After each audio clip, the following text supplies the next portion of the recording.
আসসালামু আলাইকুম। কেমন আছেন সবাই? আশা করি ভালো আছেন। আলহামদুলিল্লাহ আমরাও ভালো আছি। জারিফ জুবাইয়ের স্টোরি থেকে আপনাদেরকে স্বাগতম।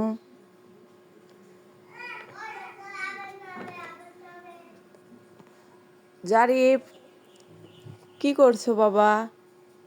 খেলছো? জারিফ বাবা, খেলা করতেছো?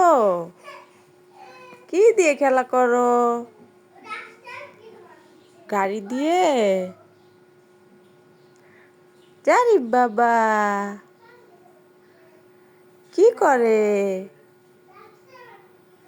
শোনা বাবা, ই বাবা কি করো? জারিফ বাবা, জারিফ